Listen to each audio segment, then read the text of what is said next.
Good morning, good afternoon, good evening, wherever you find yourself. We want specifically to speak to His Excellency. Your Excellency, can you permit us to ask the following questions? We want to know your motive behind the constitution of investigative committees. What is the motive behind your constitution of investigative committees? There are reports that some committees are set up, most of the committees are set up, they are not even supported.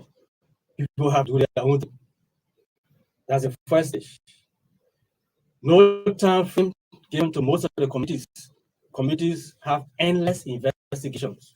One would be a committee that's supposed to do investigation in the case, the solicitation of bribe by your special project coordinator. No time frame, it's just a on investigation. The next thing we want to ask you, Your Excellency, what's your stance on the implementation of investigative committees reports?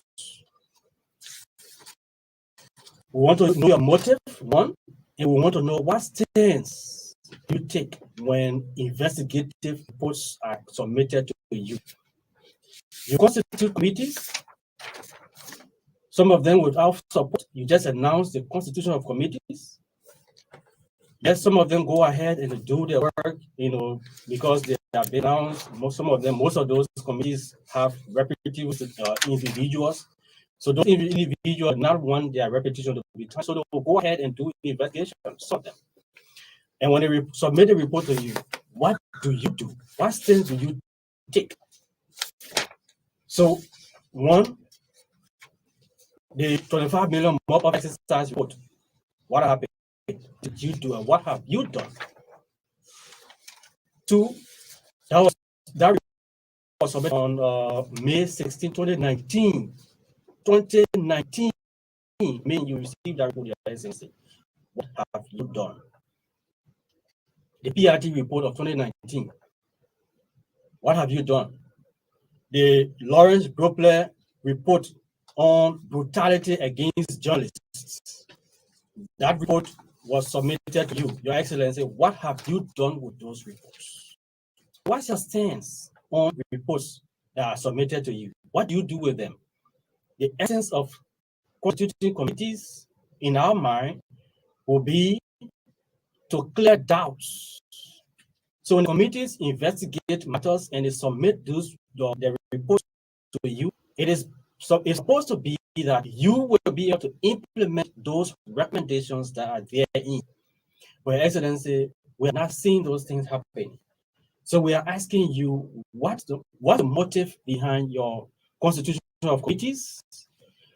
What's the stance on reports that are submitted to you? What do you do with them? Are they just for dustbin? Your Excellency, these are questions we want to ask you this morning.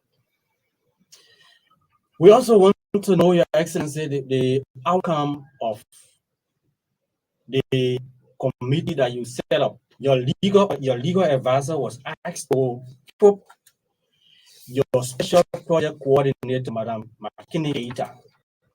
Your Excellency, where are we on this matter?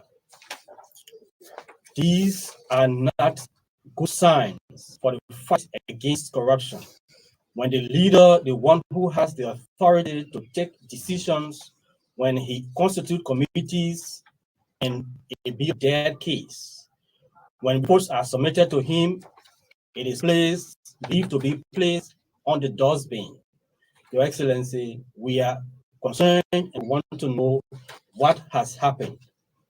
We also want to know what has happened to, do you still enjoy the confidence of our good friend and who's working at one of our partner institutions, Councillor Kanyo Bala? Your Excellency, we hope to see you taking actions. We are not interested in dismissing people. No.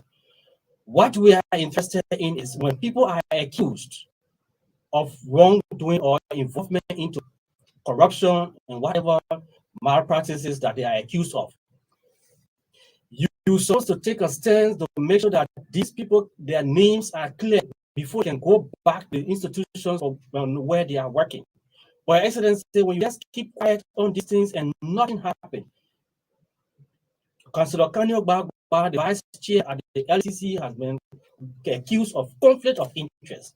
Your Excellency, he still works at the LCC in his capacity as vice chair of one of the leading integrity institutions of this country. This is a troubling sign for the fight against corruption, Your Excellency. You have to do something about this. This is a troubling sign. The LCC is actually leading the fight against corruption. We must commend the LCC. Of recent, the LCC has been doing extremely well. We commend LCC for steps that have been taken.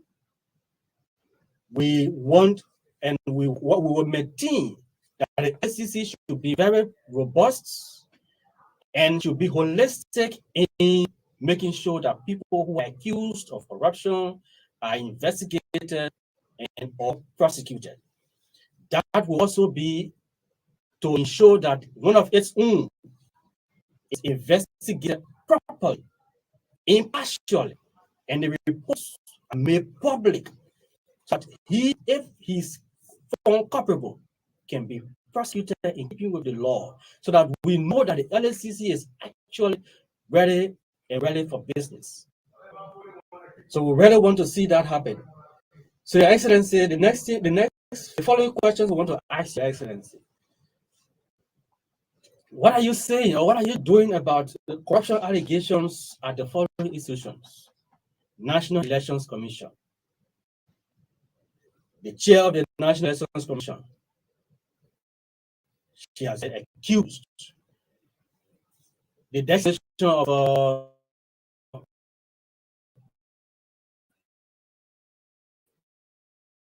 senators, Prince, while choosing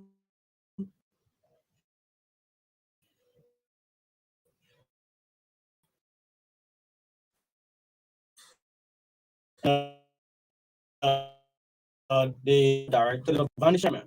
What are you doing about these things? What action are you taking? I also want to know, what are you doing, Your Excellency, about the issue involving the narrative? That issue also linked to the vice chair of the LACC and the director, the managing director of the port. One of the things we want to know. And the recent one, Your Excellency, what are you doing? These are all troubling information that are coming out and nothing seems to be happening. Your Excellency, you just keep quiet about them and you say nothing about them. And these people continue to work in their capacities. And these are not good signs for the fight against corruption. If you say you are committed to the fight against corruption, Your Excellency, we should see that by your actions. But for too long, you have said you have committed yourself and the government to the fight against corruption, but we cannot see actions taken. Actions we will want to see you taking will be to tell these people to step aside from the positions that they are occupying and face the full weight of the law. Actions that we will want to see you taking will be long-standing vacancies at public integrity institutions are filled. You cannot say you are committed to the fight against corruption and integrity institutions are having acting officers in charge, the GC. You have officers in charge, and you have people who are acting up as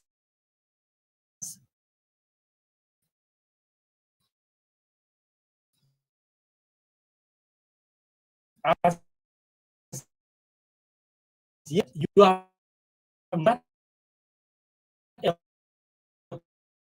appointed somebody to replace the late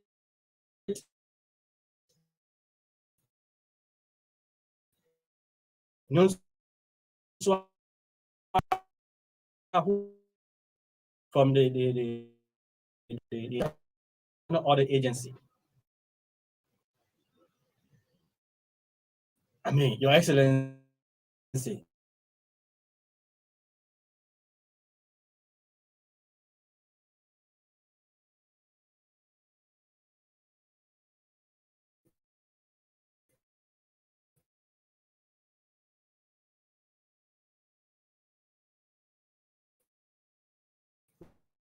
we need concrete action. We are now in 2022. We can understand what are you doing about these things. What are you doing about reports that are submitted to you? These things as such.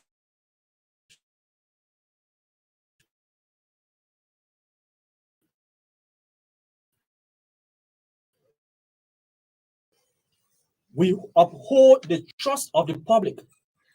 So we are not working for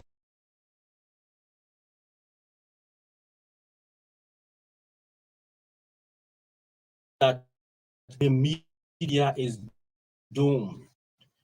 So we cannot and will not succumb to any threat, any form of threat against our profession. We stand up and continue to fight on and move on. This is a piece of joy and commitment that we have made.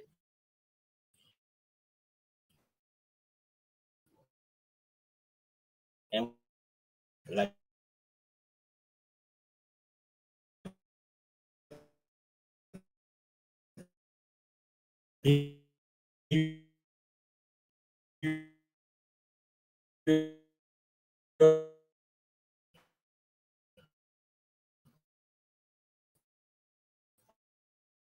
what has happened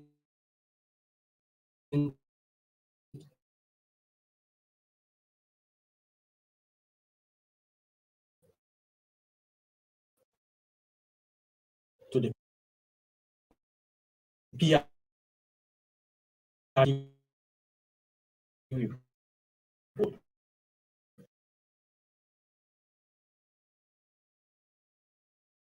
Others have mobile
Welcome back to the program Integrity Watch. Integrity Watch is a 1-hour radio program brought to you by Center for Transparency and Accountability in Liberia. It's aired every Wednesday on Truth 96.1 FM.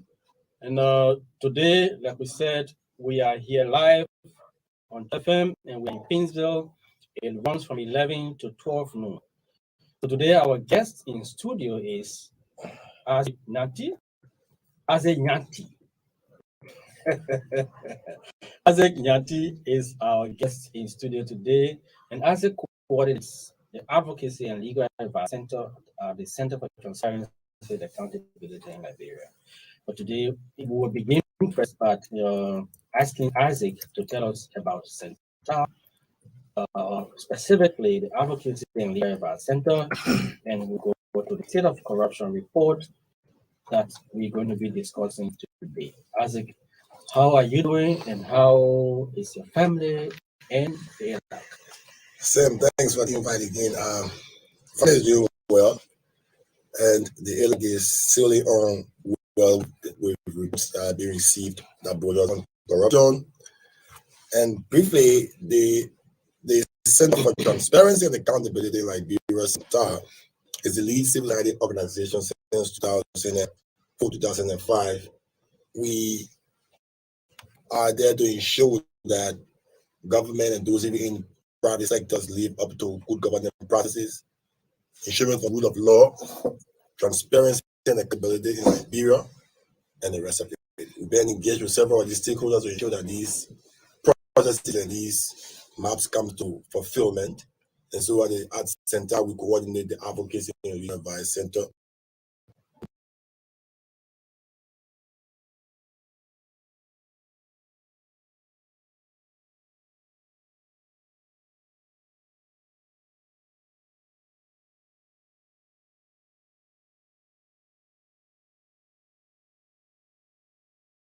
And we are there to ensure we make follow-ups so that we can encourage people to report corruption. And when these are done, we don't disclose the identity of persons reporting because the laws are there to ensure that you are protected as not being acted. I don't know how you call law. Those supposed laws will be there to ensure that you are protected as not being acted. So we try to show you identity, we try to encourage you to report. That's the only way we understand from whence these cases emanate, how corruption, manifests, how we can work through communities, stakeholders, youth group, student community, women group is to ensure that look, we can eradicate corruption in our country. So basically what we do at the level of the advocacy and legal advice of the ALAC. Great, great. So those are things that they do at ALAC. Maybe you want to give us some little bit of stats about the ALAC and then we'll go to So since the rollout of the NIBA program, we've decided up to 20 some cases. Okay. There are success stories where we've gone into communities and helped to solve problems that came about as a result of somebody investing in community funds. We've also helped students go back to school that almost became victimized as a result of political school system because the instructor or the administration wanted something other than the actual there. We have also helped others to receive their social security benefits, and our stories have been published on our CENTAL website. And so we have helped over more than 46 Liberians who report cases to us, and we are there to ensure that we can complement government's effort because in the PAPD there's a period that borders on fiscal discipline. So we are there to ensure that we can complement what they do. We don't work for them, but it's Liberia. This is our own way of ensuring that we can contribute towards the overall fight against corruption. And currently we have rolled out phase 2 of the VAP program, and ALAC will be doing intense community visitations across the 700 counties because there are issues that come out every day, and we cannot sit in our office and ensure that those issues can be settled. It's not possible. Issues of power theft, marketers complaining about their markets being stolen, and several other issues in the community, in the schools. So based on a tour that we just made, we decided to do an intensive round of visit to certain counties to create more visibility on our project and encourage you to report. Great. Okay. Let's look at specifically. You talked about a success story. I mean, one that really grabbed my attention when I was reading through all of your activities was the community where a community leader, mismanaged fund intended for the community, and a member of the community heard about advocacy and legal advice center. He called, he promptly intervened. What happened? Well, yes, that's the Negma community, somewhere along the Kanta Highway, where one of the leaders of the community who was in possession of the community funds couldn't account for it, and it brought lawlessness to the community because when people put their money into something, they intend to see the better of it. So the community decided to get into lawlessness because the community chairman couldn't account for the funds. And as fortunately, lawlessness in the sense that people refuse to pay. They refuse to pay community dues, yeah, contribute, and all of that. Because in rural communities they have fines that they impose on you when you break the laws. They have different kind of fines. All this meant to show the community remains in check. So those monies were gathered, given the community, and they care for community purpose. When the community decide what to do, we use it. Unfortunately, when the gathered, I mean, the chair couldn't account for the money, and so there was complete lawlessness until they heard about the ALAC Center through your targeted watch radio program, and they call us, and we're swiftly moving in. And as I speak to you today, the community has resolved not to give money to any community chairperson. He has repaid the money, a significant portion. He's almost done repaying the money, and they have decided as a unity to place their money into commercial banks and have signatories represent different sectors of the community, the men, women, the youth, is able to ensure that whatever something is about with those funds,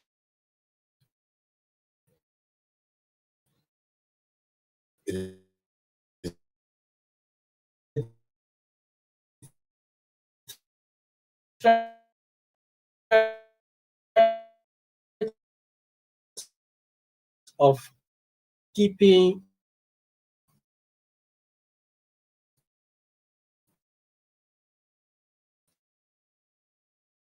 money with individuals.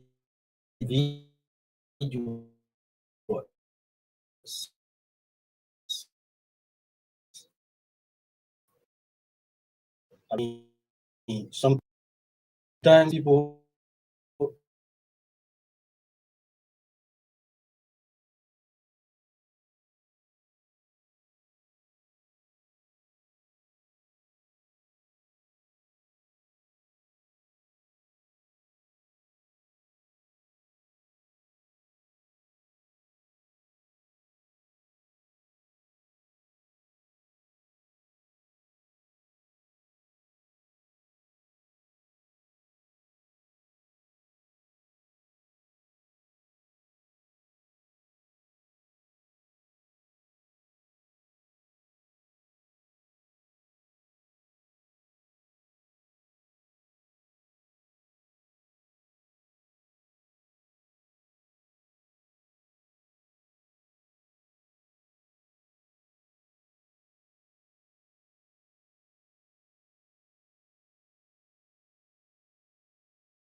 want to make an inter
scary. If the medical sector is ready as higher into the corruption, it is scary. The other that came second in the medical sector saying is the Liberian National Police. That one is open. 56%. Yeah. The guys are on but the men will pack you. There's a difference between don't park here and don't stop here. The car will slow down to put passengers on the message back. You have to do what you have to do to pass. If you don't do, you don't have an argument. It is open. The police, and some of the reasons the police have given when we're at the launch of the school report, the police told us that same thing instead of the government, I didn't even receive uniforms. So even if you are not receiving uniform, we'll call the president and the administration to ensure that our police are uniform. It is a business to extort money from the ordinary Liberians. Some police officers are decent, all remain very recalcitrant when it comes to these things because they expect you to give some cartoon. All right, the educational system. We were in another part of Liberia recently. We spoke to students, and the man said, the one student who told one of the counties, he said, even if the teacher gets assignment, I'm sure that I'm doing well with that assignment, I will still put one in the capable. You say why? That's 34% of yeah, that's 34% of the population. Yeah.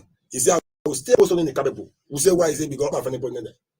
So the perception is that if you do clever and you don't put in the capable, you see yourself. Same if the educational system, man said it, that it is a mess. Indeed, it is a mess. But remember that somewhere in one of the classrooms in the rural county, after we go through the conversation with students, we decided to give out t-shirts. And we say, okay, before we give out a t-shirt, you can spell that. Say, the senior class of one school.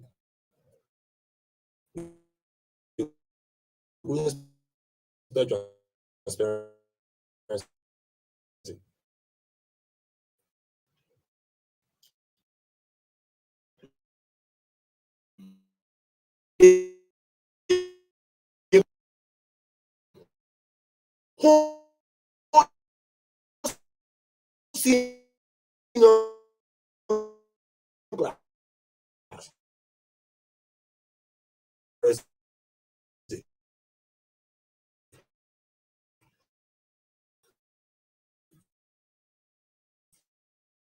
In school,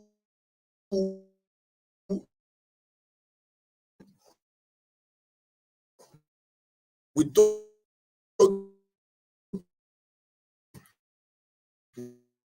want to share the